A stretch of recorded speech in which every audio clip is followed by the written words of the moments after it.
Hello, I'm Sherry Jones. 6 years ago, WLNS-TV took an in-depth look at the problem of heroin and opioid abuse. It was a series we called A Community Crisis. Well, today, more than a half a decade later, we're back to take another look at the issue. And like many of the people who are struggling to break the cycle of addiction, there has been both success and setback, which is why we're calling our current look at the crisis Heartbreak and Hope.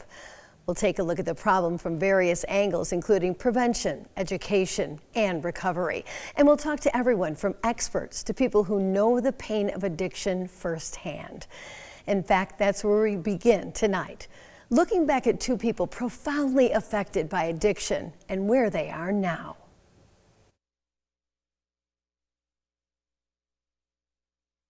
God, if you're up there, please help me. I need your help.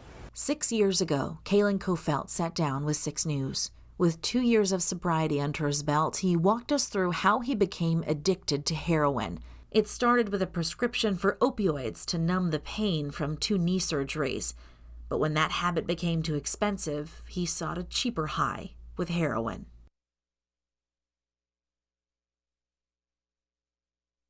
My son hated the drug dealers. He hated them with a passion. He hated the drug. He hated everything about it. Andy Hurst was also hooked on heroin. His addiction also started with prescription pills. But at 24 years old, Andy's addiction did kill him. 6 years ago, his dad, Mike Hurst, sat down with 6 News, sharing his final moments with his son on that devastating day, May 17th, 2010. He's laying on the ground and the paramedics are trying to revive him, and sit and watch that for 30 minutes, you know. You wanna come across something that you never want to have to do, that would be it.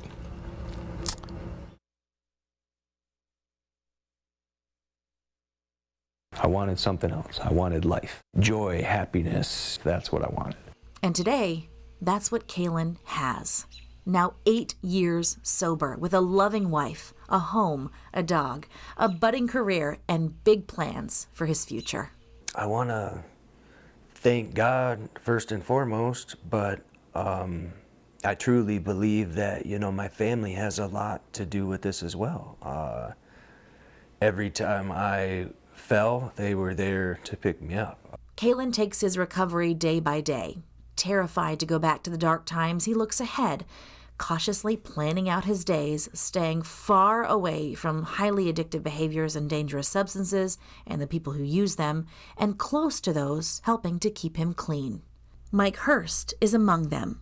Through his nonprofit Andy's Angels, created in memory of his son Andy, and most recently with Andy's Place, an apartment complex in Jackson, giving people hope and a safe place to live, heal, recover, and get the resources they need to stay clean.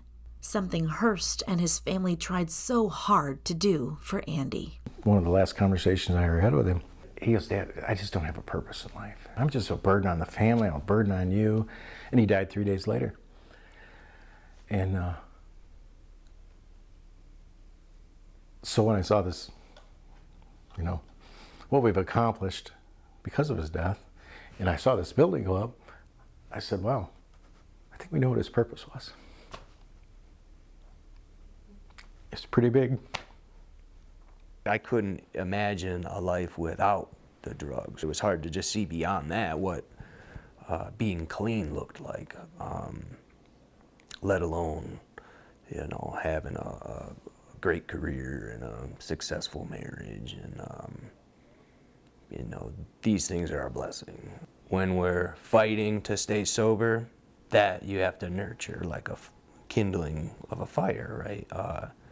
And don't let it go. You have to pursue it, you have to chase it every single day as if you were trying to get high. And maintain that addiction. You have to feed your recovery twice as much. Do not give up, dig in, and find some hope from somewhere, because getting clean is the hardest thing I've ever done. That was Siobhan Klepper reporting. And we're not just telling stories tonight. We're also having conversations, getting some additional perspective from people who are on the front lines of this issue. 6 News anchor Jomer Duran talked with District Court Judge Donald Allen, who not only oversees Ingham County's sobriety court, but who used to serve as the state's drug czar. Judge Allen, thank you so much for being with us today. You were part of a panel that we assembled about 6 years ago about opioids. What has changed over the past 6 years, in your opinion? The thing that has changed over the last 6 years is it seems that the problem has actually gotten worse, if that's imaginable. And I say that because it seems like despite all of the knowledge that we have about the dangers of opiates, the opiates that are out in the system, in the community, have gotten stronger and more deadlier. Take me into the courtroom. How are you seeing this problem play out? Well, in the courtroom, I mean, people end up in the courtroom largely because either because of drug-seeking behavior or because their behavior was influenced by their presence of drugs. In other words, it lowered their inhibition to get into difficulty. And so we see a lot of people, probably the majority of our people are substance use related. You oversee sobriety courts to help people who suffer from substance use to sort of get their lives back in order. How's that going? It's going phenomenal. The 55th District Court, if you can believe it, just had our 55th graduation of the sobriety court, and we are now at 802 graduates. That's over 800 people who have gotten their lives back together, and we don't have large graduations. This last graduation was just 7 people. And so these are just a steady stream of people that are getting their lives together. And it's really important because when they get their lives together, it helps their families, it helps their neighborhoods, it helps the communities that these people are from. Well, and you kind of hit it right there. We're calling our series Heartbreak and Hope. I have to believe you've seen both Heartbreak and Hope in your courtroom. It is phenomenal to see the changes that occur in the family unit. I had one lady that graduated from our program who was actually turned in by her teenage daughter. And her teenage daughter saw that her mother was in crisis. She stepped in, she intervened to be the adult in the relationship and got her help. And now that family unit is just prospering because of the teenage daughter that started that. So there's reason to be hopeful because the kids even get the fact that this is important. I mean, there are so many aspects to this problem, but there's anything particular you think is important and you would like to add? So that's really a great question, and the thing that it seems to be the thing that works the best is understanding that this is a community problem, and the source of the relief from the problem is the community. The opposite of addiction is community, and because people are in a community and you have that sort of recovery system in place where people are all talking to each other and working together, you have a much better chance to have the problem arrested. Well said. Well, thank you so much for talking with us today. Thank you. I appreciate you having me in. Thank you both. And we are not just educating people about the dangers of opioids, we're taking action. While people may think that users get their drugs off the street, one of the biggest sources of opioids is in your own home. At some point, most people who are addicted say they took drugs from the medicine cabinets of their friends and family. So we hosted a drug drop-off event for people to bring in their extra pills because tossing them in the garbage or flushing them down the toilet is bad for the environment. And we're happy to report that we collected more than 160 pounds of pills. So thank you to everyone who took part, and thanks to the Ingham County Sheriff's Office for collecting them. Well, when we come back, we'll continue our deep dive into the issue of opioid abuse. We'll show you where Michigan has made some progress and faced some setbacks. That's when Fighting Addiction, Heartbreak, and Hope continues. Michigan has made some important strides over the past few years, including changes to the way opioids are prescribed and picked up. But the battle over opioid addiction has only proved to be difficult because the drug dealers have made changes too. Jomer Duran shows us why, despite the improvements, the problem continues to get worse. Growing up in Grand Ledge, Zachary Bastian loved to fish, took pride in being a big brother and wanted to succeed, but instead found himself losing the battle to opioid addiction. Nobody said you lose a child to a drug that is supposed to be a pharmaceutical drug.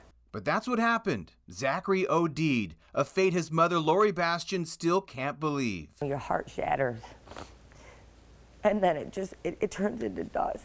It's a sad outcome happening by the thousands every year in Michigan, despite an opioid overhaul on all fronts to fight this epidemic. The crisis continues to evolve, so we need to continue to evolve with it. Health and Human Services Administrator Jared Wolochowski says Michigan's opioid crisis started to skyrocket a decade ago due to doctors overprescribing drugs like Vicodin, OxyContin, and morphine. And so state lawmakers passed a 10-bill package in 2017, focused on fixing the problem with provider education and the creation of the Michigan Automated Prescription System. MAPS, as it's called, tracks controlled substances and prevents pill diversion at the prescriber, pharmacy, and patient levels. A system Wolochowski says is working. And, we really have seen prescription opioids really decline since then, since we passed those laws in 2017. The statewide strategy on how to handle opioid addicts shifted as well to prevention, treatment, harm reduction, and recovery. Basically, providing would-be users with things like counseling services and life-saving drugs like naloxone. With more than 400,000 kits being sent out to agencies across the state since January of 2020. We feel like this may be underreported, is over 5,600 uses of naloxone of what we've distributed. So we feel like that is a big success story. Success because that means since 2020, more than 5,600 Michiganders were saved from an opioid overdose, and that stat is showing up on national charts. But opioid overdose deaths in Michigan aren't dropping like they should, and the Federal Drug Enforcement Administration says they know why. And the cartels were watching that. They were paying attention to that. And as we got a handle on those prescription pills and stopping the diversion of those pills, they came in and said, there's an appetite, let's make fake pills. Pills made with fentanyl, a powerful synthetic painkiller that with just 2 milligrams worth, an amount that could fit on the tip of a pencil, could kill an average Michigander. It hasn't been diverted. It's been pressed in some clandestine lab in Mexico to mimic a pill that you think is a legitimate prescription pill. Making matters worse, the DEA says opioid drug dealers are now increasingly mixing an animal sedative called xylazine, also known as Tranq, to these fake pills because it's even cheaper to use than fentanyl. Since October 2019, xylazine-connected overdose deaths have happened in 29 Michigan counties, with the second most, 44, taking place here in Ingham County. Xylazine is now being used as an adulterant for fentanyl. So you're stretching your profits even further. And because it's not federally controlled, it's very difficult to prosecute someone who has xylazine. In the meantime, local, county, state, and federal law enforcement agencies are working hard to stop the flow of fentanyl and xylazine from coming into Michigan, but are also now sending the message out to opioid users about just how deadly and unpredictable these drugs are to hopefully stop them from taking a chance with their life. What we've really started to pivot to is our outreach programs, raising awareness and saying, hey, if we can eliminate the demand, we can definitely impact the supply. Unfortunately for Bastian, her son couldn't escape his addiction, and she ran out of time. Had I had known or been a little bit more aware of the drug he was doing, I could have fixed him. But if it goes on beyond 1 or 2 uses, you've got a real struggle. A deadly struggle Michigan is still currently grappling with. Here for you in Lansing, Jorma Duran, 6 News. Thank you, Jorma. So we've talked about opioid addiction from the personal level and the policy perspective. But up next, we're going to talk about how some are tackling the problem on the streets, fighting addiction, heartbreak, and hope. We'll be right back. Welcome back. Opioid addiction doesn't just hurt the person using the drugs, it also takes a toll on their families, their friends, and society as a whole. But people struggling with addiction can get their lives back on track. And while asking for help can be difficult, there is a service that's making it easier by going into local communities. Our Kyle Macon takes us to a recovery clinic that's going mobile. Been very helpful. I mean, if I need anything, I can come here first. Robert Kujava has been getting help from the Recovery Mobile Clinic for almost a year now. Not only does the clinic help with his alcohol recovery, it also provides basic health care. I was dealing with mold issues in early spring, and they helped me with that, getting me medications and stuff from the Rite Aid, which is close by. Since 2020, the clinic has been traveling across the state providing medical services for more than 5,000 people a year. And what makes it even better, they'll bring it right to you. It's very convenient. I mean, I walk here every day. It's right here at the clubhouse. I was going to group meetings at 8:30, and they're here at 10:30 promptly. and they're here till 2:30, so you have plenty of time to make it. The founder thought of the idea while working as a nurse, seeing people she cared for not coming back for treatment. Back in 2018, we started noticing that in a typical brick and mortar setting, we were losing around 30% of our patients to follow-up, and that's primary care patients, but it was also mostly our Suboxone and opiate and alcohol addicted patients. Latoza and her husband saw the need and worked to create the first mobile clinic, something made easier since her husband's an RV salesman. When it came down to it, we looked at it and said, this is feasible. This is something that can be done now and can make a huge amount of difference in the community, and it's something that can be replicated in the future. The mobile clinic hit the streets in 2020 at the start of the pandemic, noticing a dangerous trend. The addiction need is definitely there and unfortunately growing. When you look at our numbers of opiate addiction and opiate deaths prior to the pandemic to afterwards, yeah, we've had a significant increase in this community, but in the nation as a whole. Since then, the organization has added another vehicle with another on the way. Their goal is to bridge the gap until patients can see their primary doctors. Latoza says oftentimes an injury can trigger a recovering addict to relapse. If I can keep an opiate addicted person in rehab by controlling their pain just on the inflammation and the infection side with an antibiotic, and then help them set up an appointment, we've kept them in rehab, we kept the patient comfortable, and we've significantly increased their ability to succeed. To cover costs, insurance is welcome, but they won't turn you away. We are a nonprofit, which means we do take donations to help, and where those donations go is to our patient recovery fund. So patients that don't even have insurance will never get turned down. We will never close a door on a patient, ever. Another goal is to educate people about addiction, like how to properly use Narcan. There's 2 of these sprays in each box. What you do is take this spray, put it up the person's nose, and squeeze. You can't hurt them again by giving it. If they're not waking up and you're nervous, by all means, put the second one in their nose and squeeze, and it'll go in. If you'd like to see what they provide, you can find more information on our website. Here for you in Lansing, Kyle Macon, 6 News. When we come back, we'll talk about other ways to get help. From immediate needs to long-term treatment and therapy, we'll show you how to get support when fighting addiction, heartbreak, and hope returns. Welcome back. We're calling our series Heartbreak and Hope. And tonight we'd like to leave you with some hope. If you struggle with addiction, there are people and places ready to help you. So we want to introduce you to those who have broken the cycle and show you how you can follow in their footsteps. I wasn't the first one to be addicted to heroin, and I wasn't the first one trying to get clean from it. So somebody had done it before me, and if they did it, I could. Kalen Kofelt is 8 years sober. He says recovery meetings saved his life, and staying clean is something he works at every day and will for the rest of his life. Kofelt got help from Andy's Angels, a nonprofit in Jackson County founded by Mike Hurst after his son Andy died from an opioid overdose. Hurst wants to offer those battling addiction hope. So there is a way out, but you can't just say that. You've really got to sit down with somebody and show them that light at the end of the tunnel, that there is light at the end of the tunnel. Because a lot of times they don't think there is. That light is also shining brightly at Rise Recovery Community in Lansing. Founder and president Corey Warren says Rise is lighting the path to breaking the cycle of addiction by creating a family within a community. The recovery process gives that person a lifeline, a chance, a purpose, a reason for being here. Rise is a peer-to-peer recovery community. The people who come in for help get counseling from someone who has not only been in their shoes, but understands the journey of recovery. And that was Noah Sweet's life. He battled his addiction to heroin for 17 years, was homeless, in and out of prison, and entered a psychiatric ward before detoxing there and then coming to Rise.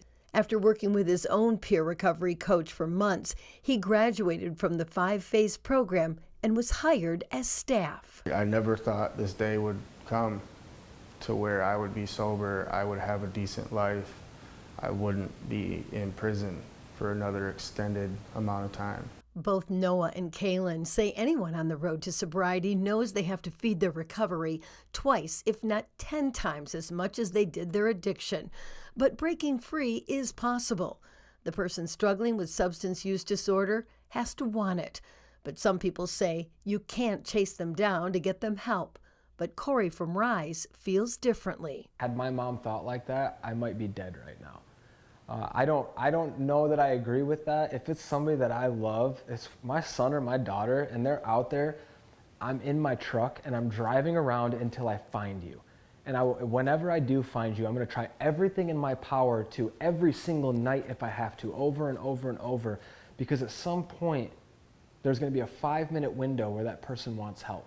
And I have to be there when that 5-minute window opens up. And when that window does open up, if you're looking for immediate help, one option is Hope Not Handcuffs, a collaborative effort between Families Against Narcotics, law enforcement, and the community. The Michigan State Police offers the Angel program, which allows people to walk into any MSP post during regular business hours to ask for help. Without fear, they'll be arrested for their drug or alcohol use or current possession.